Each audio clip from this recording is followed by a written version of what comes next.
Salam sepak bola, teman-teman netizen atau warganet. Welcome back ke konten terbaru dari channel YouTube Bola Bung Binder. Pertama-tama saya ingin berterima kasih kepada teman-teman yang mendukung kemajuan dari channel YouTube Triple B, karena hingga hari ini jumlah subscriber telah melewati 546.000. Luar biasa dukungan yang teman-teman berikan, dan saya harapkan dukungan dari teman-teman akan tetap konsisten. Dan seperti biasa, saya akan selalu memberikan analisa secara logis dan tentunya fair.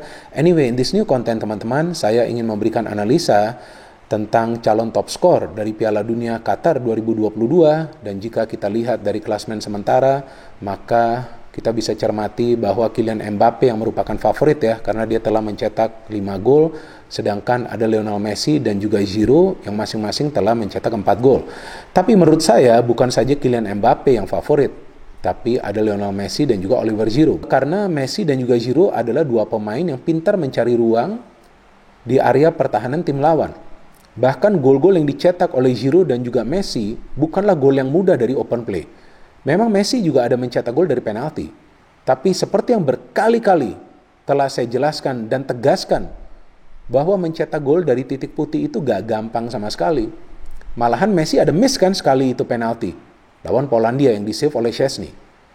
Jadi mencetak gol itu, apakah itu dari penalti atau open play, itu sama pentingnya dan sama bagusnya bagi pemain tersebut. Artinya dia punya konsistensi dalam urusan mencetak gol.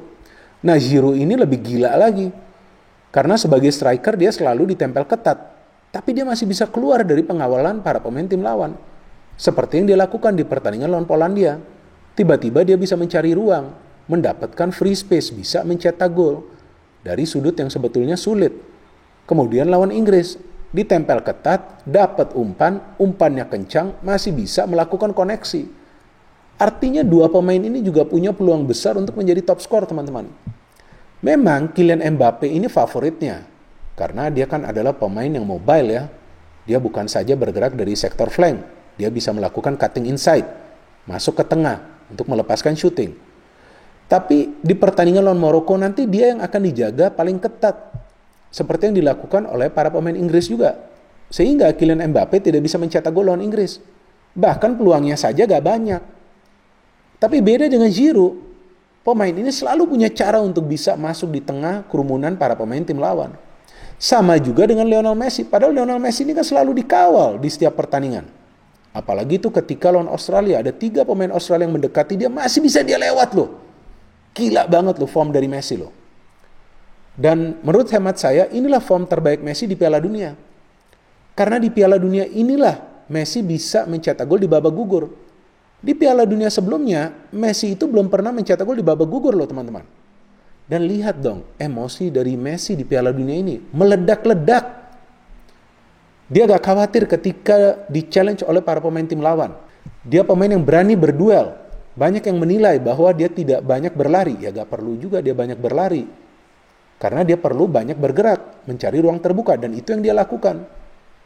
Pergerakan dia aktif, bukan pasif. Ada yang menilai dia hanya berjalan kaki. Mana mungkin dia hanya berjalan kaki. Dia sering kok sprint, tapi sprint jarak pendek. Ya lagi pula untuk Messi, berlari terus juga untuk apa? Dia gak mengejar bola, tapi dia memainkan bola. Nah ini bedanya Messi di Piala Dunia kali ini.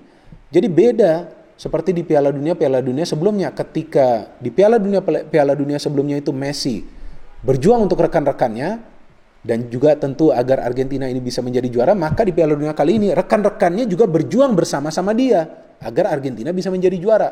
Jadi supportnya ini luar biasa. Maka itu Messi bisa memberikan 2 assist yang bisa dimanfaatkan oleh rekan-rekannya. Yang pertama Enzo Fernandez ketika lawan Meksiko. Yang kedua di pertandingan lawan Belanda ketika Molina itu bisa masuk dan mencetak gol. Jadi saya melihat bahwa chemistry antara Messi dan rekan-rekan yang lain ini sekarang ini sudah sangat bagus. Perfect kalau menurut saya. Dia juga di setiap pertandingan itu minimal bisa memberikan 3 umpan kunci loh teman-teman. Itu gak gampang loh. Artinya walaupun dia ini dikawal ketat, dia masih bisa keluar dari tekanan para pemain tim lawan. Terus bagaimana dengan Oliver Giroud? Ya Oliver Giroud juga sama hebatnya menurut saya dengan Messi. Dan 2 pemain ini kan usianya sudah gak muda lagi. Tapi lihatlah performance mereka di atas lapangan, kan bagus kan? Giroud juga begitu, emosinya meledak-ledak. Dia gak takut ketika ada challenge di udara. Dia coba untuk melewati hadangan dari para pemain ketika ada tackling-tackling. Nah, inilah contoh dua pemain yang memang punya fighting spirit yang bagus. Jadi, lagi-lagi nih, dua pemain ini membuktikan bahwa usia itu hanyalah sebuah angka. Dan mereka produktif, dan seperti yang pernah saya katakan bahwa Prancis ini memang lebih bagus tanpa Benzema. Ya, kembaran saya sih Benzema kan, Wakaji. Lebih bagus, karena Giroud ini memang bisa mencari ruang, dia bisa membuka ruang juga untuk rekan-rekan yang lain. Bahkan menurut saya ini Mbappe ini bisa banyak mencetak gol juga karena adanya Giroud. Giroud itu bisa mengganggu konsentrasi dari para pemain tim lawan. Tapi ketika Mbappe ini deadlock, di situ akan ada Giroud yang mencetak gol. Maka itu di dua pertandingan terakhir di babak gugur, Giroud mencetak gol. Jadi memang saya menilai bahwa pemain-pemain yang bermain di lini tengah atau juga di lini depan punya peluang yang sama untuk menjadi top skor.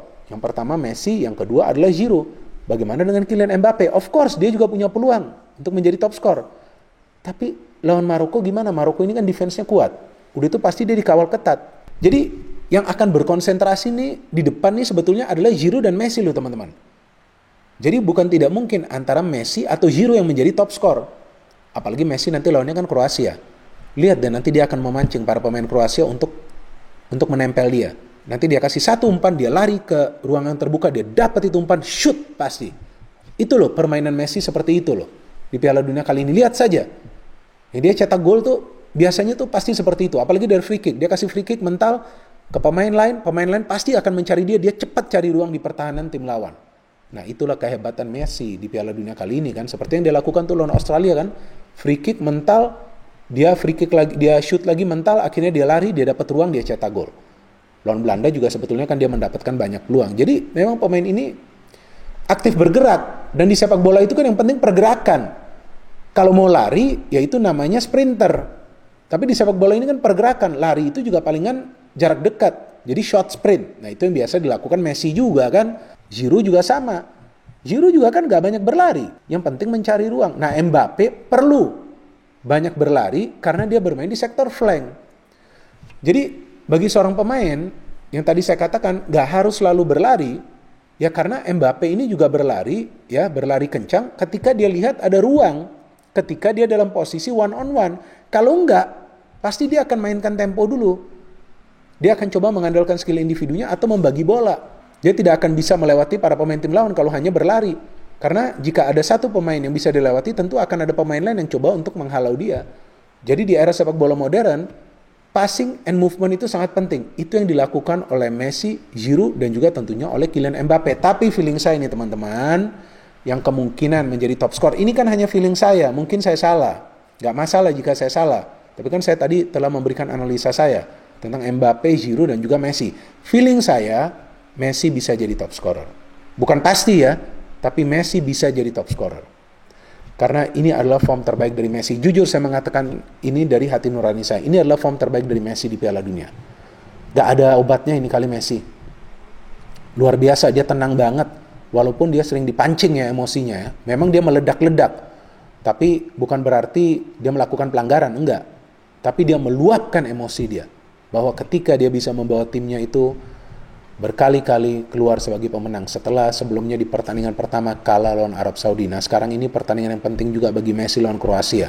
Seperti biasa dia akan dikawal ketat, tapi feeling saya dia akan bisa keluar dari kawalan. Giroud juga akan berat lawan Maroko. Kita tahu belum ada pemain dari tim lawan yang bisa mencetak gol lawan Maroko, tapi dia juga pemain yang pintar mencari ruang. Bisa juga nanti dia mencetak gol lawan Maroko.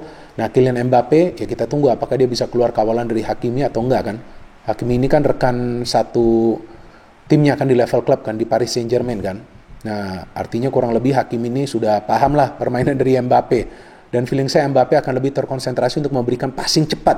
Kalau hanya menggiring bola, hanya berlari, ya dia akan sulit. Dan Mbappe memang adalah pemain yang punya speed, tapi dia juga tidak selalu berlari dari satu sisi lapangan ke satu sisi lapangan lainnya sih. Tapi dia juga biasa melakukan short sprint. Jadi pergerakan cepat, jarak pendek.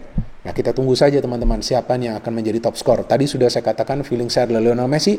Feeling dari teman-teman siapa yang akan bisa menjadi top skor? Ya silakan, kalian bisa memberikan komentar kalian di kolom komentar di bawah konten ini.